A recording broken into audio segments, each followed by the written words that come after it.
Sebelum tahun 1908, perlawanan terhadap penjajahan masih bersifat kedaerahan seperti Perang Diponegoro dan perlawanan Patimura.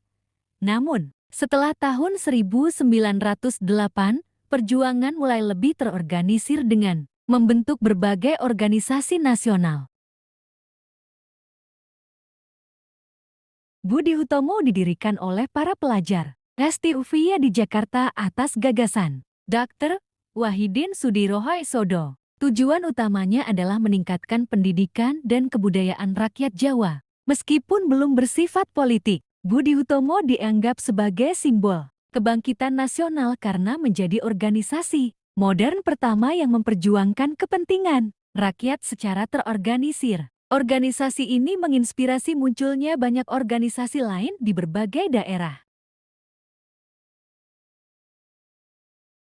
Sarekat Islam awalnya didirikan untuk melindungi pedagang pribumi dari monopoli pedagang asing, terutama Tionghoa. Namun di bawah kepemimpinan Hari O.X. Sokroaminoto, Si berkembang menjadi gerakan massa yang memperjuangkan keadilan sosial dan politik. Dengan anggota mencapai jutaan, Si menjadi kekuatan besar dalam menyuarakan hak rakyat kecil, terutama petani dan buruh. Si juga menjadi wadah pembentukan kader-kader penting, seperti Soekarno dan Semawan, yang kelak memimpin perjuangan nasional.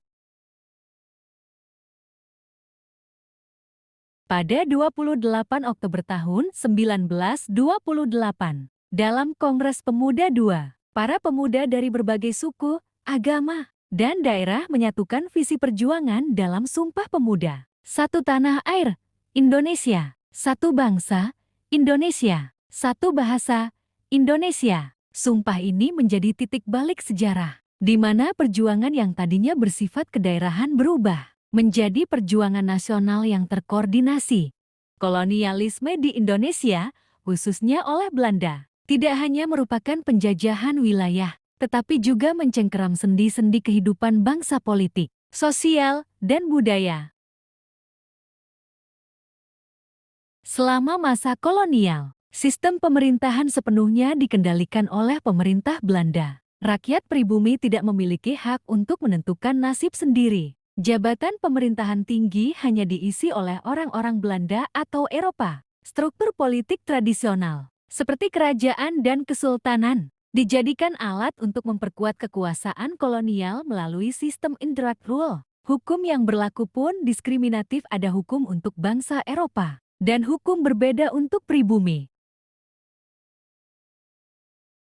Rakyat Indonesia menderita akibat sistem Kulturstelsel atau tanam paksa yang diberlakukan sejak abad ke-19. Petani harus menanam tanaman ekspor seperti kopi, tebu, dan nila di atas tanah mereka sendiri dan menyerahkannya kepada Belanda. Tidak hanya itu, sistem kerja rodi memaksa rakyat bekerja membangun jalan, jembatan, dan fasilitas kolonial tanpa bayaran. Kelaparan dan kemiskinan merajalela karena lahan untuk tanaman pangan berkurang drastis. Kesenjangan sosial makin nyata, dengan kaum Belanda dan Eropa hidup mewah di atas penderitaan rakyat. Budaya lokal mulai terpinggirkan. Bahasa, pakaian, gaya hidup, bahkan sistem pendidikan mengadopsi budaya Barat. Namun, kolonialisme juga membawa pendidikan modern. Sekolah-sekolah Belanda seperti ALS dan HBS melahirkan generasi intelektual Indonesia. Tokoh-tokoh seperti Soekarno, Muhammad Hatta, Ki Hajar Dewantara, dan Sultan Syahrir muncul dari sistem ini. Mereka menjadi pelopor gerakan kebangkitan nasional, menyadarkan rakyat akan pentingnya kemerdekaan dan kedaulatan bangsa. Perang Dunia meletus di Eropa pada tahun 1914 dan berlangsung hingga ke 1918 walaupun Hindia Belanda sebutan untuk Indonesia saat itu tidak ikut secara langsung dalam peperangan. Dampaknya sangat dirasakan oleh rakyat di tanah jajahan. Selama perang, Belanda mengalami krisis ekonomi akibat terganggunya perdagangan internasional. Untuk menutupi kerugian, pemerintah kolonial justru meningkatkan beban terhadap Hindia Belanda. Pajak dinaikkan, eksploitasi sumber daya alam diperluas, Dan hasil bumi Indonesia dikirim ke Eropa untuk mendukung kebutuhan perang. Rakyat Indonesia semakin terpuruk, sementara pejabat kolonial tetap hidup mewah. Kondisi ini membuka mata rakyat bahwa sistem kolonial tidak berpihak pada kesejahteraan mereka. Rasa tidak puas mulai tumbuh, terutama di kalangan pelajar, pedagang, dan golongan intelektual. Kesadaran ini menjadi bahan bakar bagi organisasi-organisasi nasional untuk memperkuat perjuangan mereka. Beberapa organisasi mulai bersikap lebih berani terhadap pemerintah kolonial.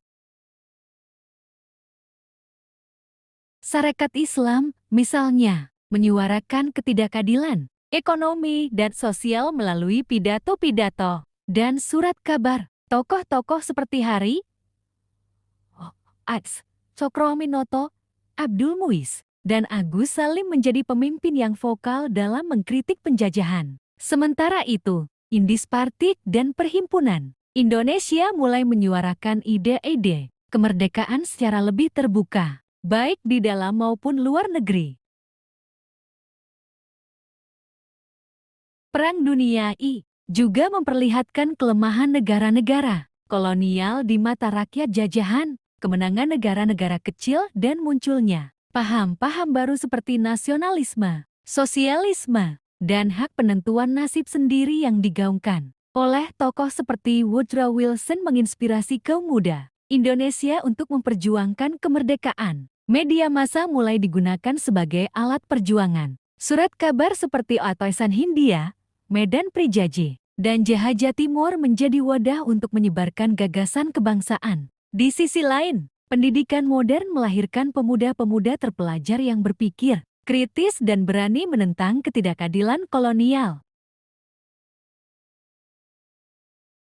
Perjuangan melawan kolonialisme bukanlah sesuatu yang instan. Itu adalah perjalanan panjang, berdarah, dan penuh pengorbanan. Dari perlawanan lokal seperti Perang Diponegoro hingga munculnya organisasi modern seperti Budi Utomo, semua menjadi bagian dari satu garis perjuangan, membebaskan bangsa dari belenggu penjajahan. Selama lebih dari 3,5 abad, rakyat Indonesia hidup dalam tekanan dan ketidakadilan. Namun di tengah penderitaan itu, lahir tokoh-tokoh hebat pahlawan dengan tekad yang tak tergoyahkan, yang berani menentang kekuasaan kolonial demi masa depan bangsa. Semangat juang mereka tak pernah padam, bahkan ketika mereka dipenjara, dibuang, atau dihukum mati, mereka tidak pernah menyerah, karena mereka yakin suatu hari nanti Indonesia akan merdeka. Dan akhirnya, pada 17 Agustus tahun 1945,